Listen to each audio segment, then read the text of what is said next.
Page 4, Sweet Hour of Prayer. 3/4 time. C major, no sharps or flats. I don't see any accidentals anywhere, so it looks like we're dealing only with the white keys here. Has a pickup beat, comes in on beat 3. So it's just half notes and quarter notes. It shouldn't be a problem. 3, 1, 2, 3, 1, 2. Now watch out here on the second full measure, because now you got to lift up to put your second finger on the G. And again at the end of the line, lift up, because you're going to use the same fingers coming down.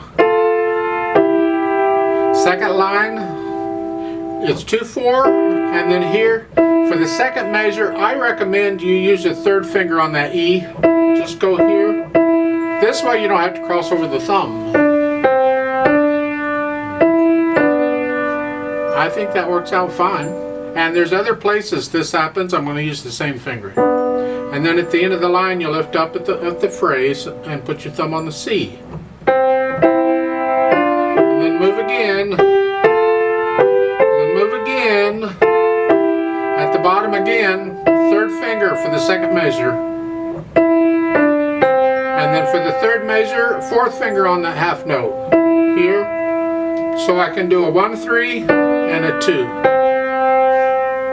I can connect everything better this way. And then you're going to lift up because it's the end of a phrase, and just take your second finger and move it up. And then here, top of page 5, second measure, I recommend a 2/4 on the quarter note, and then a 1-3. I can connect it all this way. Second line, you can go ahead and use third finger here again if you want to, because we're going to do this again. 2/4, and then cross over and 2/4 again. Now fermata, I'm going to hold out a little bit longer. I'll come back to that. Lift up into the phrase and put the thumb on the C. Lift up. Lift up. At the bottom, second measure, third finger on the E, and fourth finger on the half note. Yeah. So I can connect them all. Yeah. That's the right hand. Left hand has the mainly 1 chords. Broken chords. There's a 4 chord. We need to hear the rest. Rest. Second line, third measure, 5/7 chord, and the last measure. They're telling you that one with that little square brace, they're telling you to use the thumb for both of those notes. Thumb is here. That's common. If you have really big hands, you can go ahead and use second finger. But you need to be able to do this, so I would encourage you to go ahead and do it. And you may get that elsewhere, same thing. So keep the left hand soft, because the melody is the top note in the right hand, and that's what we want to hear, and the piece is soft anyway, so the left hand's got to be super soft. Then at the bottom of page 4, look out. Here, and then it's a 1, 2, 1. You got to bring the thumb down. We're doing this because the next note is a G down here. It's easier to reach it this way here. We want to connect these notes up. Like so, and then up to the octave. Now if your hand's really big, then you can just do that and then reach down and get it. But that's a bit awkward, so I would prefer this fingering if you can. You get it again at the bottom of page 5, same fingering. So work the hands out one at a time and then put them together very carefully. 1, 2, 3. Make sure you play the rest in the left hand. 1, 2, 3.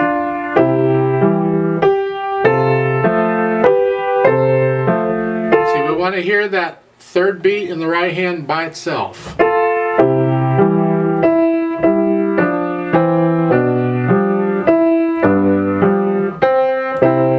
do that all the way through. Just work it out really nicely. Then we add the dynamics. See, I do these one thing at a time. I just add one thing. Now, if you're advanced enough, you can go through and add several things all at the same time. But I like to add things one at a time because that lets me focus in more on it. So, and it also gives me an excuse to practice it more too. So at the beginning it's soft. That's the melody. How soft do you want that? Because that determines everything else. Everything else has to be soft. Softer than that. Huh?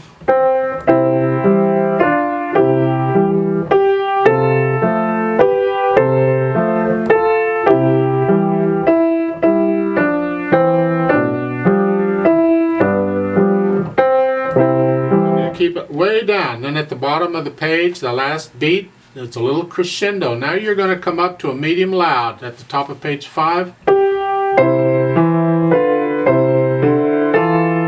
And that's the melody. That's that. Keep everything else softer than that.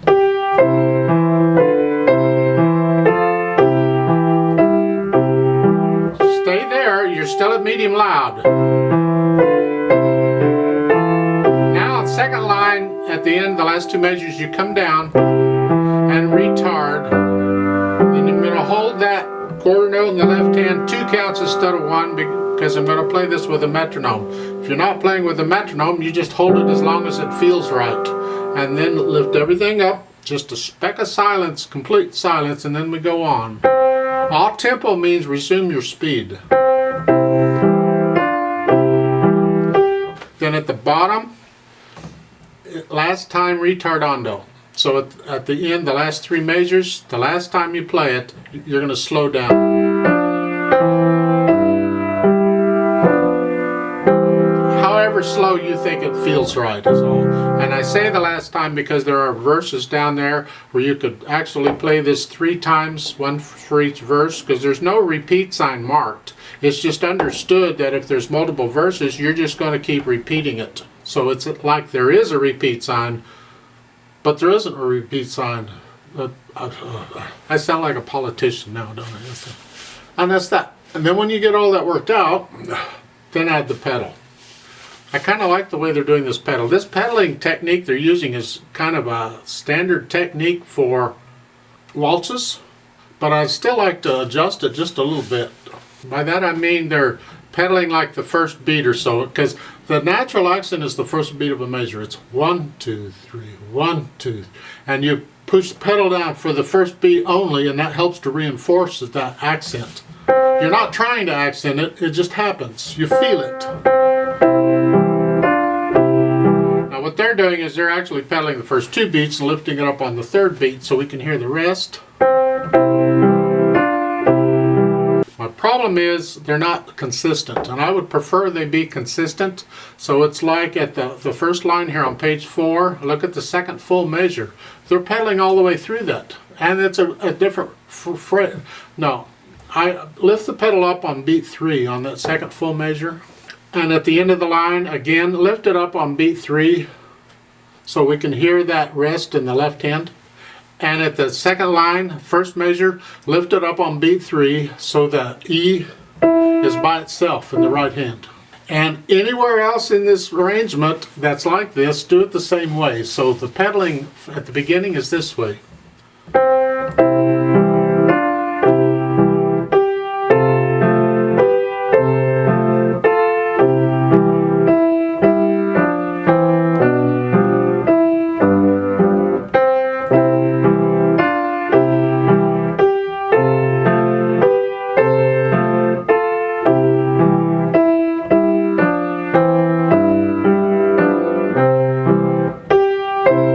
Top of page 5, you're not pedaling the first 2 measures because the left hand is moving around too much. We don't want to blur this up. No.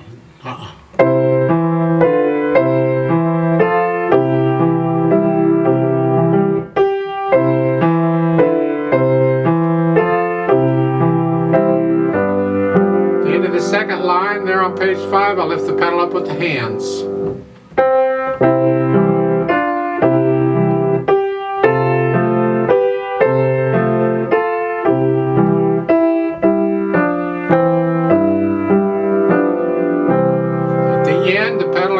Come up at the same time when you're done. You have to experiment with the sound. It's really what sound do you like. Because if you can pedal it the way they're doing it, it's fine. It's just I'm telling you another way of doing it. So you decide. Let's play this together slowly, just to check the notes and the rhythms and all that. So we come in on beat 3, so I'm going to give us 2 counts. So go ahead and put your hands where they go. Foot's on the pedal. Ready, go.